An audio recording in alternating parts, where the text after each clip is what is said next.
Welcome to Free Thoughts. I'm Trevor Burrus. And I'm Aaron Powell. Joining us today is Virginia Postrel, an author, columnist, and speaker and former editor of Reason magazine.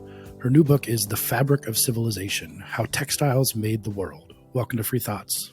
Great to be with you. I'd like to start with the question you asked in your afterword. Why textiles? Well, there are a couple of reasons. One is I'm very interested in things that are very important but overlooked. And in our time, textiles definitely fall into that category. They are everywhere. It's not just our clothes. It's our blankets. It's our sofa cushions. It's seat belts and duct tape and fire hoses. It's all kinds of things. They're everywhere. And it's a huge global industry and one that has had an enormous impact on human history, but we don't know about it. And we don't know about it because, as I say in the afterword, we suffer textile amnesia because we enjoy textile abundance. So partly tracing where that abundance comes from gives us not only insights into textiles, but insights into the history of innovation, into all different aspects of human history globally. So that's one reason. And then a related reason is that I am interested in a lot of different things. That's one of the things that's hard to explain about what do you write about. I'm interested in economics and politics and culture and art and technology, and textiles enables me to write about all those different things. What is a textile? What counts? Yes, well, that's a good question. For purposes of the book, do not include leather, which is sometimes classified as a textile. But I don't have a quick definition, but basically it is something that is made out of thread. Well, that's not even true because there's such a thing as non-woven textiles, which I don't really talk about, but felt is the historical example. Nowadays, there are lots of different kinds of non-woven textiles. If you have a mask with a filter in it, the filter is probably a non-woven textile. And I don't write about those in the book, but that's not because they're not textiles. That's just because you can't write about everything. I don't write about carpets either, and they're textiles. But it's essentially a floppy thing made out of usually out of thread, but out of fiber of some sort. And throughout, your story, of course, is quite long, but it seems that we probably can't say for sure, but essentially every culture at some point developed this. It seems like. Pretty much every culture developed textiles. There are some people in Tasmania who perhaps didn't. And there are cultures that are very far north that were primarily fur and leather cultures because of climate reasons. But yes, textiles are something that human beings in general share. And many of the key inventions were invented multiple times around the world. Ways to spin, the basic invention of how to spin more than what you can put together by rubbing some fibers on your leg, on your thigh. That's how spinning sort of starts, is a stick with a weight at one end that enables you to feed fiber onto it and set it spinning sort of like a top in the air or sometimes against a bowl and feed the fiber on there and make string and make thread, large quantities of it. And that was invented all over the world. It's called a drop spindle, and the little weight is called a spindle whorl. And there are thousands and thousands of them in drawers in museums that have been discovered all over the place. So that sort of technology was invented all over the world. Another one that's even more surprising is indigo dyeing. So indigo is kind of the blue that's in your blue jeans. In your blue jeans, it's probably synthesized in a lab, but it was originally developed as a plant dye using many different plants. The key chemical ingredient is found in different plants that are unrelated to each other. So depending on where you were in the world, you would use a different plant. And it's a very complicated chemical process because first you have to have the plant and water and the enzymes in the plant to create a certain kind of chemical, but then you have to add something else, and then you have to transform it, and then you get the blue, but the blue precipitates to the bottom and it won't dye your cloth, so then you have to change it to a different chemical that then dyes your cloth kind of a green as it comes out of the water, and then it changes to blue in the air's oxygen. So it's a very complicated process, and it was invented everywhere. I mean, we're using different plants. So what we call indigo comes, as the name suggests, from India, but there was woad in Europe. There were forms of India in West Africa. There were of indigo in West Africa. There were forms of indigo in Southeast Asia and Japan and Guatemala, and the Americas in general. So it's really something that human beings share. And then there are other inventions that were only made once and spread by trade or conquest or some combination of the two. This process of turning thread, weaving it into textiles seems so. The idea of getting to thread, of I've got some fibers, I'm going to twist them together, and lo and behold, it turns out it makes this longer thing that's stronger. Seems like something you could stumble across. Like you're just messing around and you find that out. Weaving seems more counterintuitive, I suppose. And so I'm curious if we know how that specifically was invented, or what the early use cases were for woven fabric. Did we make clothes or? So we don't know exactly how it was invented because it was invented maybe 10,000 years ago. And one of the things that's difficult about studying the distant past with textiles is that textiles have a bad habit of rotting and disappearing, and string does as well. So there are only a few places in the world where we have truly ancient textiles, but fortunately we do have some. So we can kind of trace the likely path.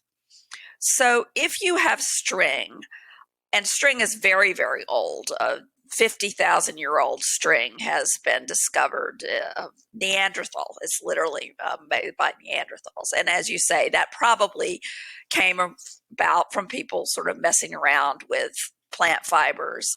Once you have string, you start doing things with it. And one of the things you start doing is making fishing nets and things with knots.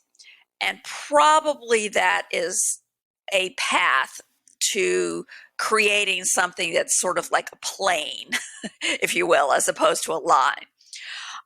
The other thing that happens is you have people making baskets, and just recently a very ancient basket was discovered in a cave in Israel, which has been described in news accounts as the oldest woven basket. So containers may have been the sort of first use case rather than something that is sort of floppier.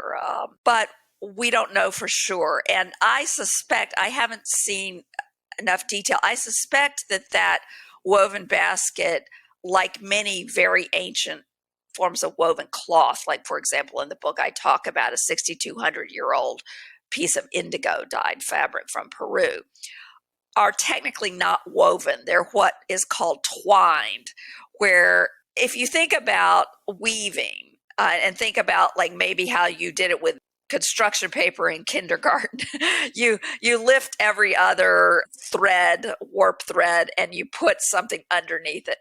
Twining, you have two threads going across and you wrap one above the warp thread and one under it so that you have this kind of continual twisting. And that seems to have been invented first. And in some ways, while I wouldn't call twining intuitive, it's a little more intuitive than the idea that you could have this fabric that would be held together just by friction with nothing resembling a knot.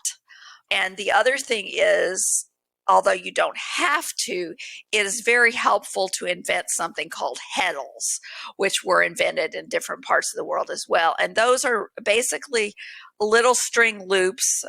Nowadays, they would be metal, probably on an industrial loom, but it adds a third dimension to the process. So you put a string loop around each warp thread. Those are the ones that are held in tension. And then you can put like a stick through selected string loops and lift them all at once, and then put your weft thread, the one that's going left to right or right to left, through all at once, and that speeds up the process. So this whole invention of weaving is this constant addition of little hacks to the basic idea. And I did learn to weave as part of the process of researching the book, and I got involved in weaving and working in hand weaving and working with Hand Weavers Guild here in LA. And weavers to this day are constantly coming up with little things to make their life easier, and repurposing all sorts of weird office supplies or whatever to make weaving easier. So I think that's kind of the history of it. I heard a talk recently that in Southeast Asia, the invention of a pedal to do a lot of this work as opposed to things with your hands might have had to do with taxes being levied in cloth and people needing to produce more cloth to meet their tax burden. And so coming up with a form of speeding up the process. That kind of cumulative innovation, I also find it fascinating, where we can marvel at the airplane or something like that, but there's these things that we take for granted. I think it was Bill Bryson who had a line where he said, call me obtuse, but you could stick me on a beach for 1,000 years and I'll never look at the sand and then think, oh, glass. And I think that about bread, who the first crazy person to eat a lobster, right? Like that guy was a bold adventurer. And there's just like a lot of people very hungry. Yeah, exactly. Very hungry. There's a lot of people in the story. So it kind of gets this like the difference between like culture and like civilization, like how we accumulate these, knowledge is just a huge part of the story. Like just what you said about indigo. Another one that often is cited for that is cassava. Like what you need to do to cassava to be able to eat it safely is an astounding process. And how people come up with this is incredible. How did people come up with it? And how many people died along the way? Yeah. Yeah. And I actually, in the book, I write about indigo, and I took an indigo dyeing workshop and talked to the guy there about like, how did anybody ever come up with this in the first place? And then I did a little experiment in my bathroom, with indigo leaves to see if I could kind of recreate the primordial puddle, as I call it, because people did figure it out all around the world, and it got better over time, and there was a lot of trial and error experimentation. And the theme of the dye chapter is really the history of dyes, shows both the power and the limitations of trial and error experimentation without a fundamental sort of scientific understanding of what's going on, because people got pretty far with just using trial and error experimentation, partly because when you dye things, you can tell what the results are. It's not like, medicine where maybe it was what the so-called doctor did. We still have this problem. Maybe it was just some random result. With dyeing, you can control things a lot better. But then when you actually start to have chemical science, you get a great leap forward in the 19th century where you can actually synthesize dyes in the lab. On that point, the status element of dye, in particular, Roman purple, where did that come from? I mean, how did they get that purple, and why was it such a status? So those two questions are related. There was this ancient purple, sometimes called Tyrian purple, because it was associated with the city of Tyre, was a major dye production site. And it came from several different species of snails, murex snails, that are found in the Mediterranean area. And they have a gland in them that secretes a purple substance. And I tell the story in the book of the efforts to recreate the process by an archaeologist named Deborah Rashilla, who's at Washington University in St. Louis. And she's an archaeologist who studies what are called faunal remains, which is basically old bones. She's the kind of person who can tell you by looking at the bones when people were raising sheep just for their milk and meat and when they started raising them for their wool. And she would see all these giant piles of old shells all around various excavation sites where dyeing used to be done. And she wondered, how many nails did it take and that sort of thing. So she decided to recreate it. And she and an assistant first went and they set traps, which are basically like little jugs, clay jugs. They collected snails in a bay off of Crete. They also collected a lot of water and a lot of things that stung. And this was the first step on the lesson that this is very hard and unpleasant and somewhat and slightly dangerous. Anyway, they got a lot of shells. They cracked them open, which was a trick in itself. Then they started scraping out the meat into little pots of water. And it was an extremely unpleasant process. First of all, it stank to high heavens, and far distant from them, there were some workers who were, trying to eat lunch, and they were complaining about it. And back in the day, Tyre was famous as a rich city, but a place nobody wanted to go because it was so unpleasant, because they didn't just have little, pots of dye like you'd have on your stove. They had these giant pits. Anyway, so they got the dye in the pots. There were flies buzzing around, stinging them, horse flies. They finally got it. They produced a lot of really beautiful colors, including the one that looked like the color of clotted blood, which was the one that was very valuable in ancient Rome, particularly on wool. It makes a very deep, intense color. It uses a lot of snails to make that on wool, which was what, say, a toga would have been made out of. And it is a very long, involved, labor-intensive, and unpleasant process. And that's probably why the dye was so expensive. And the prestige came from the expense. And one of the things that is interesting about it is it's not just a stinky process of dyeing, which is also true of indigo. But unlike indigo, the stink stays. It stays on the cloth.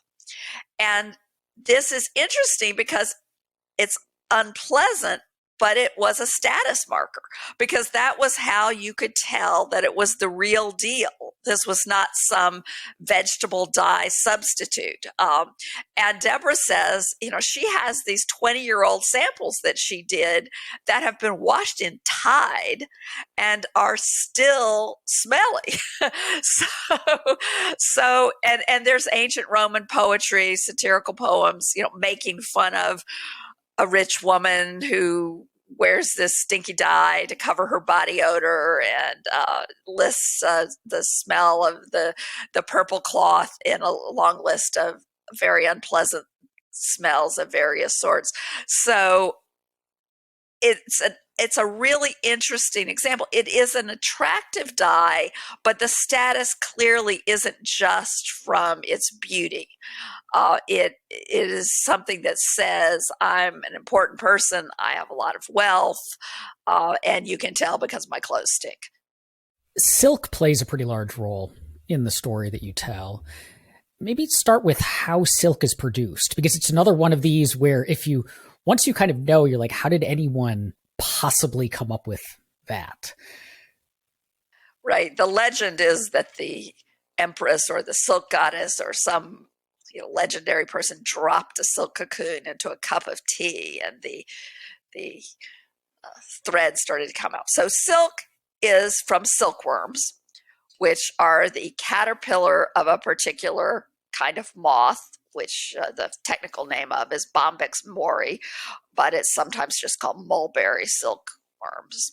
They are a completely domesticated species. They cannot survive in the wild because human beings have altered them so much that they no longer have the characteristics that would allow them to survive in the wild.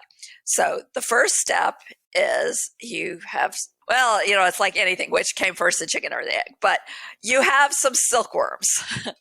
The silkworms need to be fed mulberry leaves. So people feed them this very specific kind of leaf, and in sophisticated silk operations historically, they would chop the leaves up into small pieces to make them even better for the silkworms to be able to eat. They raise them on bamboo trays. Then when it comes time for the silkworms to spin their cocoons, people give them sticks to spin them on little branches. And everything has to be very temperature controlled. And we're talking about places that are heated with charcoal burners, that sort of thing. Not today. Today it's all very scientific and computerized and such. But the silkworms spin their cocoons, which are about a little bit smaller than your thumb, little white cocoons. They've been bred to be very white because that makes the silk easier to dye. And right before the silkworms hatch, most of the cocoons are heated to kill the insects inside so that they don't emerge and break the single strand that is the silk filament that makes the cocoon. Some of them emerge because they got to have the next generation and they need some to lay eggs and make more silkworms. The silk cocoons are put into warm water, which dissolves the kind of sticky substance that holds that long filament together into a little ovoid ball. And somebody, it's usually a woman, there are different techniques depending on where you are. You can use her finger, in which case her finger is all day in hot water, or a chopstick or a little brush, some kind of little thing. Takes a strand off each cocoon, takes several strands.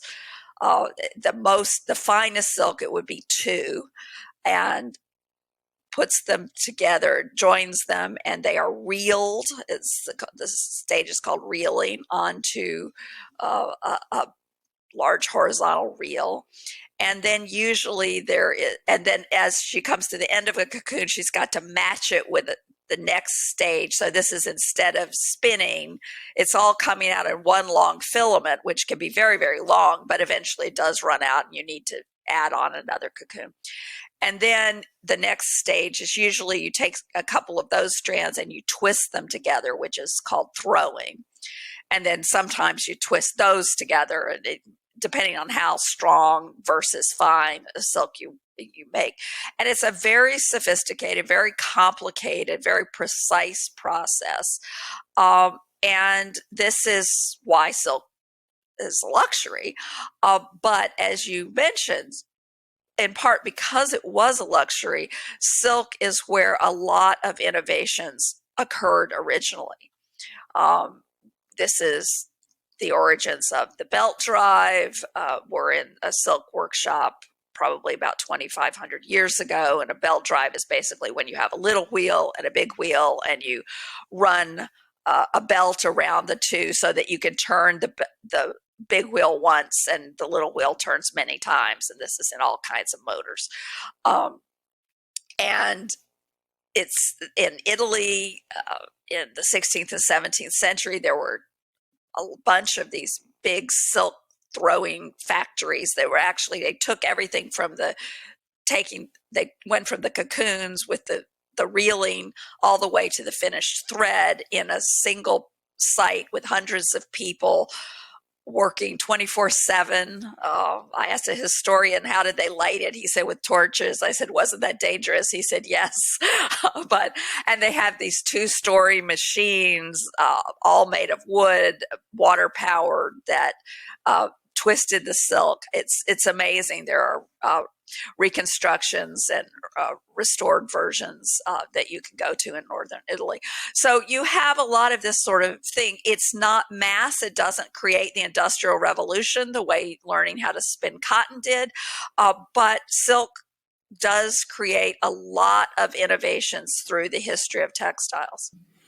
Yeah, I want to get into that because I did not know about this level of mechanization on silk in the Neither did 1600s. And I mean, if we're, to be honest, if we, even to this day, we do this with silkworms on some sort of industrial level, which still seems really crazy. If you actually think there's like huge factories there must be with cultivating worms and, mechanized, but the basic worm part can't be replaced, right? But people are working on it. They've now bioengineered yeast to secrete silk proteins that can be made into thread. It's not yet at commercial scale, but eventually there will be vegan silk. And there we go. I guess vegans don't wear silk. I never thought about that. No, they don't. No. So, and Stella McCartney is very excited. Yeah. So that's literally true. So the Industrial Revolution, this is where, we have Deirdre McCloskey's great enrichment and this idea of cotton in particular. So in that sense, set the stage first with the nature of cotton production in the 18th century in England, because there was also some laws against certain type of cotton. And then who are these people who start, coming up with these absolutely game-changing inventions? Yeah. So so there are many threads, no pun intended, but they're unavoidable in this story. So let's start with thread. When we think of thread, we think of sewing thread. When we think of yarn, we think of something that's kind of fat and fluffy, and maybe you knit sweaters from it. I use the two terms interchangeably. In the industry, people tend to use the word yarn for anything you make fabric out of. And it takes an enormous amount of yarn to make anything. If you take the denim in a pair of blue jeans, there is 6 miles of yarn in that fabric. And before the Industrial Revolution, it took a tremendous amount of time to make any amount of yarn. So before the Industrial Revolution, using the fastest cotton spinning skills and technology in the world, which would have been Indian spinners using the charka, it would have taken about 100 hours to spin enough to make a pair of blue jeans. So 100 hours for one pair of pants is a lot of time, and that doesn't include the weaving or dyeing or the preparing the cotton, ginning it, cleaning it, all of that sort of thing. So this is the state of the world before the Industrial Revolution, the late 18th century. You have textiles as a major industry in Britain, as well as other places, including India. And we have records of the production of woolen textiles in Great Britain in the late 18th century, where it took 20 to 30 spinners to keep one weaver occupied, and they weren't always able to produce enough. So you have a shortage of thread. So that's one piece of the puzzle. It's regardless of what kind of thread. It could be wool, it could be linen, it could be cotton. It was in short supply just because it takes so much to make anything, and it was so labor intensive. The other piece of the puzzle is Indian cotton prints, which hit Europe beginning in the 16th century, but really in the 17th century, they were a revolution. Because first of all, the cotton cloth itself was this wonderful, lightweight, finely spun cotton cloth. Cotton was known in Europe, but it was not a major fabric. And cotton is difficult to dye. It's much easier to dye protein fibers than cellulose fibers. And Indian dyers had achieved amazing results on cotton. They had created colors that were color fast, even when washed. And they had also developed printing and painting technologies so that you could have designs like flowers or whatever, geometric designs on your cloth, which was not known in Europe. In Europe, if you had a design, it was either woven in, which was extremely complicated and expensive, or it was embroidered, which required silk floss, which was also expensive. So basically, you're in a world of stripes and checks, which can be easily woven in, or solid colors. Suddenly, you have these Indian cottons. They're super comfortable, they're super washable, and they have all these different design possibilities. And Indians, being good business people who had a lot of experience trading with Southeast Asia and developing special Southeast Asian designs for, say, the Malaysian markets. They did the same with Europe. Europeans wanted their textiles to have light-colored backgrounds with designs that stood out, as opposed to an all-over design, which was the traditional Indian way of doing things. So that's what these entrepreneurs in the Indian textile trade developed. So you have this revolutionary cloth, and one of the reactions to it is, oh no, we don't want that. It's a threat to our existing industries. And this took different forms. Now this is all complicated by the fact that the East Indian companies that were bringing this cloth into Europe, the British East Indian Company, the Dutch East India Company, and the French East India Company were all sort of quasi-governmental. So they didn't want to stamp them out, but on the other hand, they didn't want to let them in either. And different countries had different approaches. So the Dutch basically had a free market. They let the cloth come in, and that's why, if you want to see good examples, the Rijksmuseum has great things on their website. You can look at that.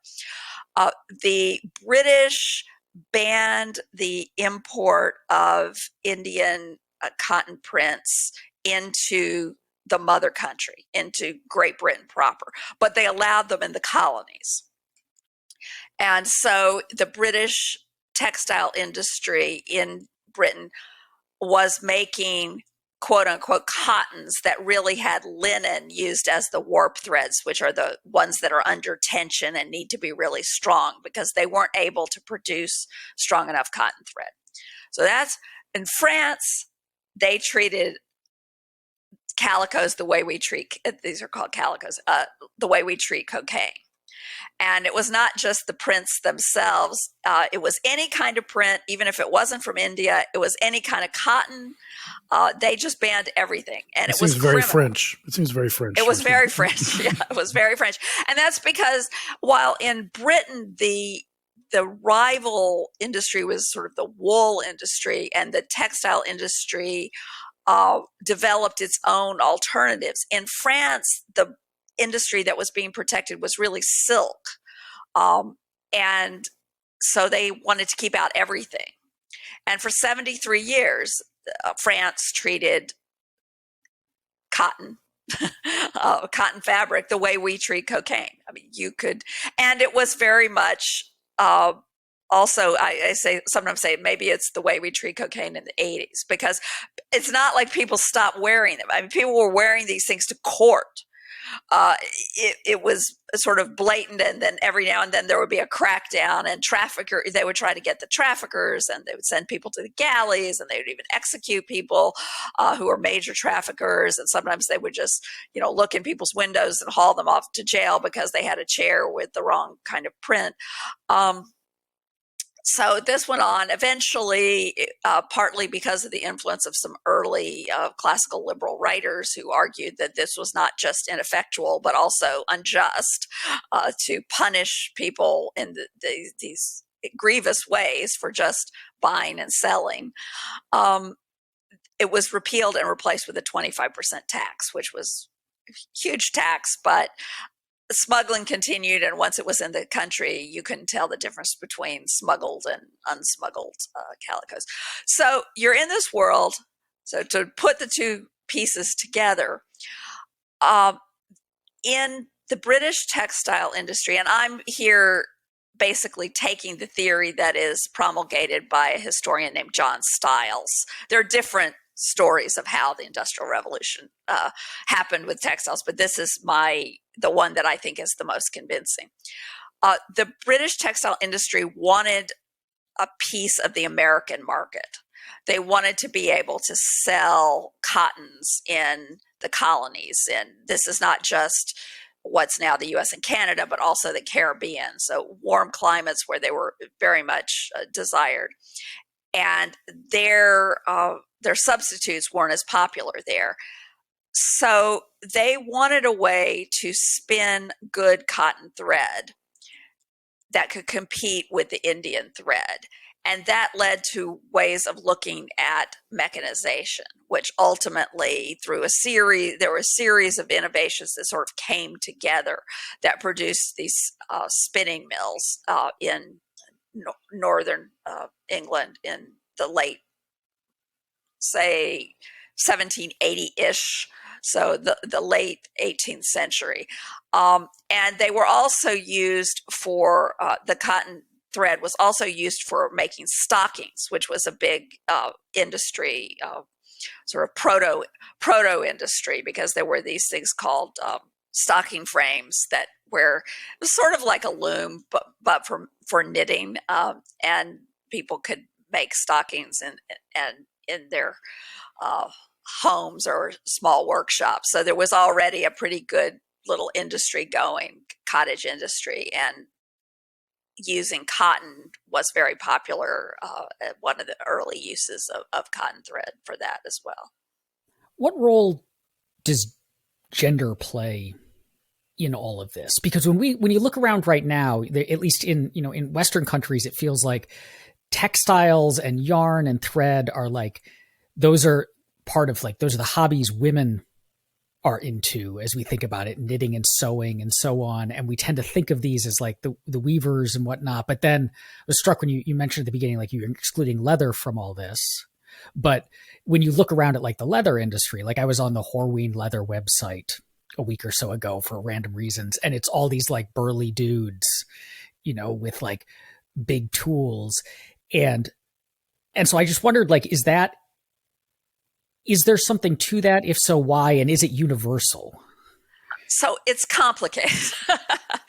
And I tend to think about this history as, there's a warp and a weft. We talk about men's history and women's history. There's really just human history. That's the fabric. And if you take away one or the other, you miss the whole. In looking specifically at textiles, the one thing that seems to be universally a female activity is spinning. And there are theories about, it's because you can multitask. You can spin and while you're watching the kids or the sheep or cooking or whatever. And that's true, except that why wouldn't male shepherds spin? So I tend to think that it probably has more to do with the fact that little girls develop fine motor coordination earlier than little boys. And especially to be a very good spinner, like these Indians on the charco, or like most women spinning historically, you have to start really early. I mean, I talk in the book about Aztec girls being trained to spin starting when they were 4, and the various punishments that their mothers used if they didn't do a good job. And trying to teach a 4-year-old boy to spin would be even harder. And you just think about little boys' handwriting. Not that my handwriting. Aaron is nodding vigorously because he has although I think about like my girl, brother. My brother had fabulous handwriting, and my handwriting to this day is terrible. So, there are individual differences, but I tend to think that that's the reason. So spinning is historically pretty much universally female. Now, there are men today, including in doing traditional, like I took a spinning workshop with Andean weavers in my my instructor was a man. But that's because it's, the 21st century. And so he may be doing it in a traditional context, but he's still a modern person. Weaving, it depends. So in English, there's an old saying, when Adam delved and Eve span or spun, who then was the gentleman? And this was the division of labor between men and women. Men were digging in the dirt and women were spinning.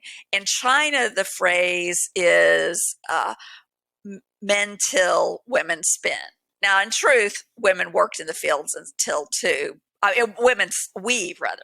So in China, weaving was female. In Europe, it was heavily male. I say heavily because the guilds generally tried to restrict it to men, and they generally failed. But if only because people's widows and their daughters would weave. But it depends. And there are places in West Africa where women weave on one kind of loom and men weave on a different kind of loom traditionally. So weaving, dyeing, knitting, especially with something like the stocking frame, those things all vary. They vary with the time and place and the technology. So why do we associate it with women so much? I think it's just because it has been a larger part of women's lives than of men's lives. So it's not that men didn't participate in textile production and textile trade. It's that women did. It was like a smaller percentage of their total lives.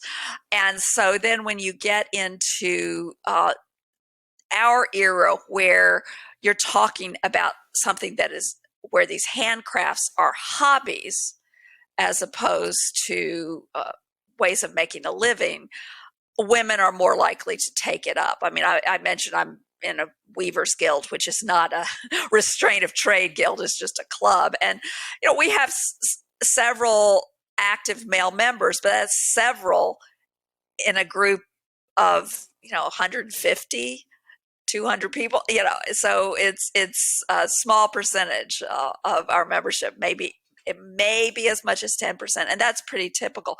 On the other hand, if you go to a modern textile industry conference, where you're dealing with industrial production, partly because of where that industrial production takes place today, a lot of the participants it'll be heavily male. The other interesting thing about that, though, on the industrial side, is if you go to Lowell, Massachusetts, you'll see the museum of what was, I think, maybe the biggest textile or cotton textile producing it, one of the biggest for a period of time.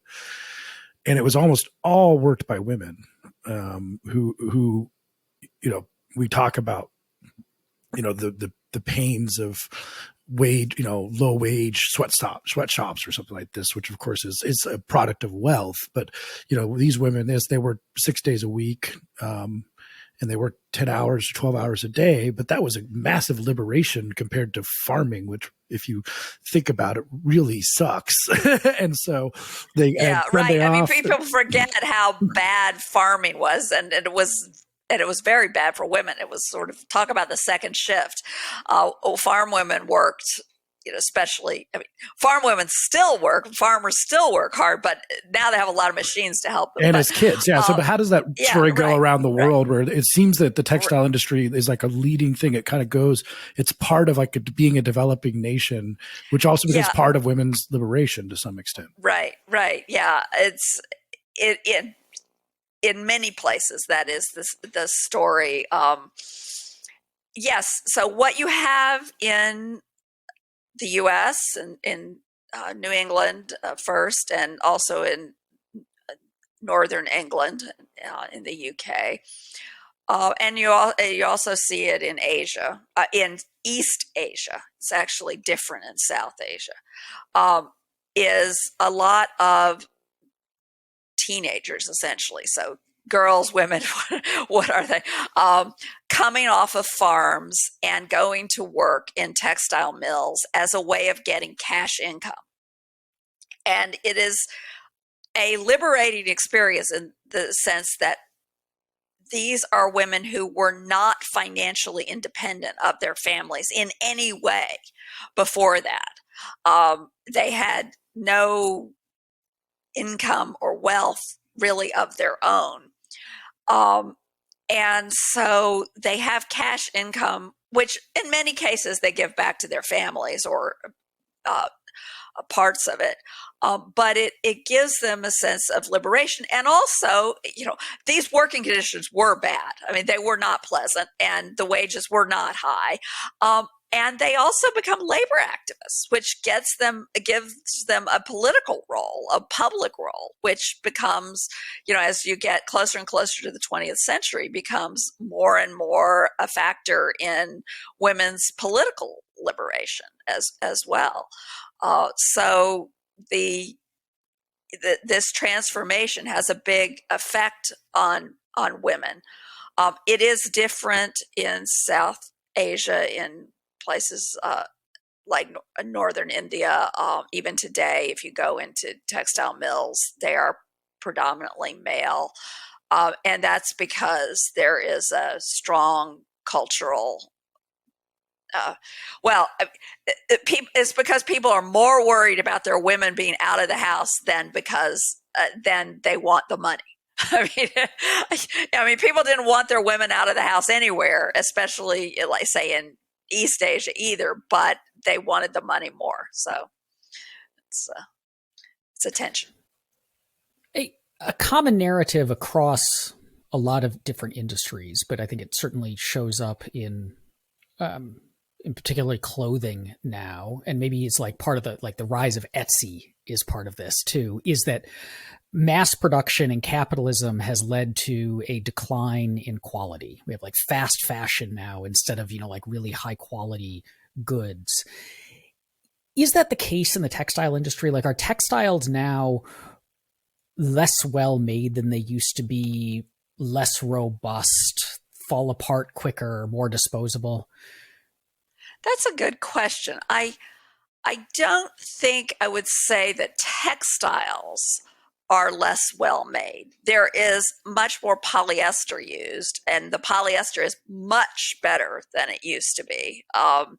The improvements in polyester since the 1970s are extraordinary and not very well remarked, partly because a lot of people, I think, don't realize that things like fleece and microfiber are polyester. Bring me a coat of your finest polyester is not something you hear very often, but it's possible. Exactly. Yeah. And I was when I was doing research in India, I went to a sari factory that was all making polyester saris, which are, sold mass market saris, and for poor women would be much easier to take care of.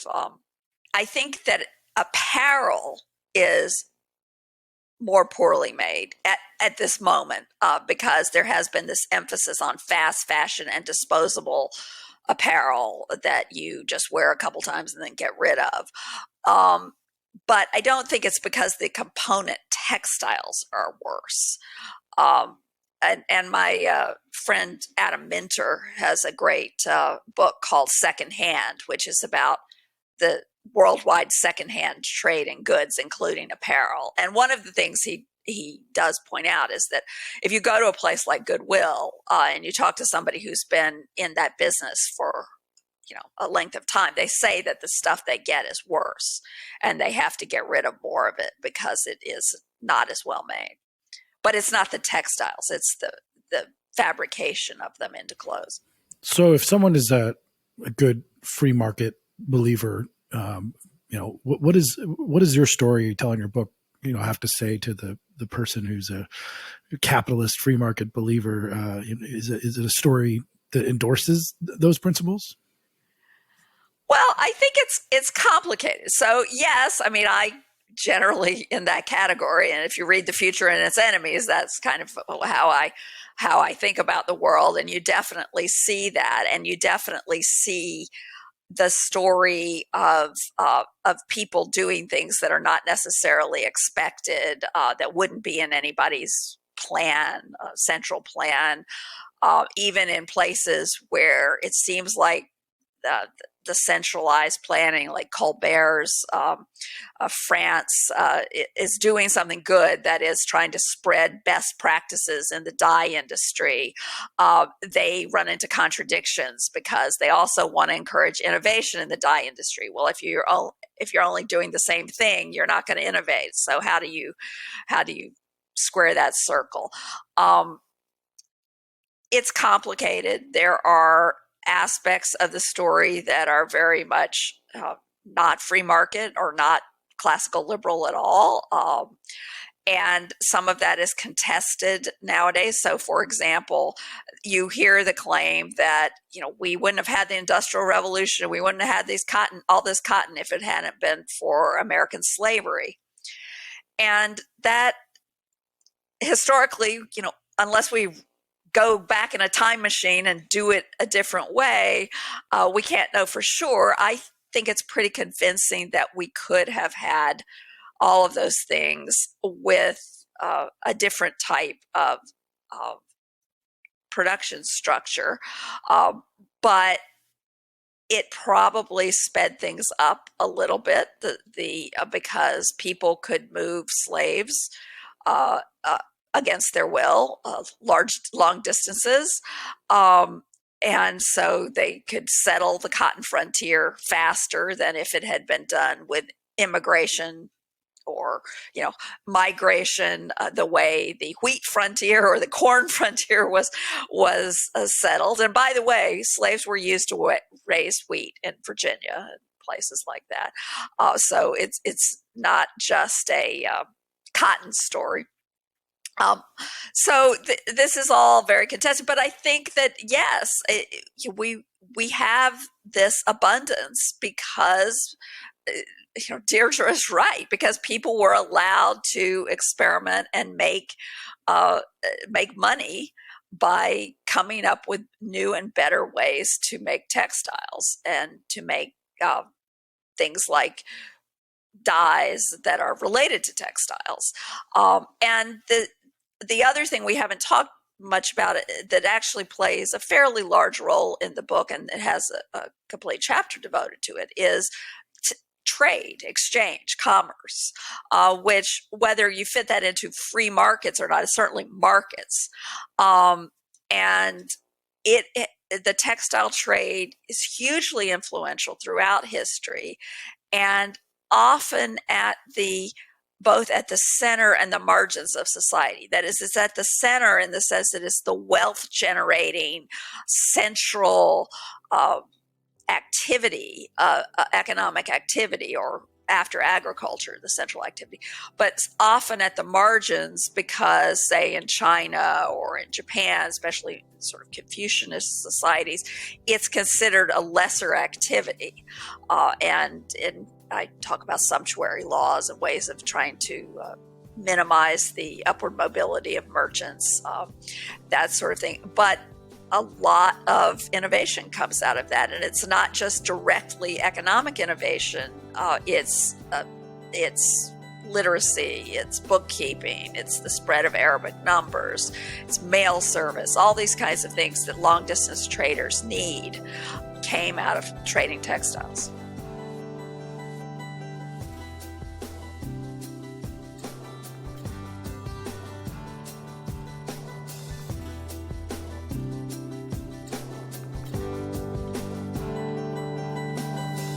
Thank you for listening. If you enjoy Free Thoughts, make sure to rate and review us in Apple Podcasts or in your favorite podcast app. Free Thoughts is produced by Landry Ayers. If you'd like to learn more about libertarianism, visit us on the web at www.libertarianism.org.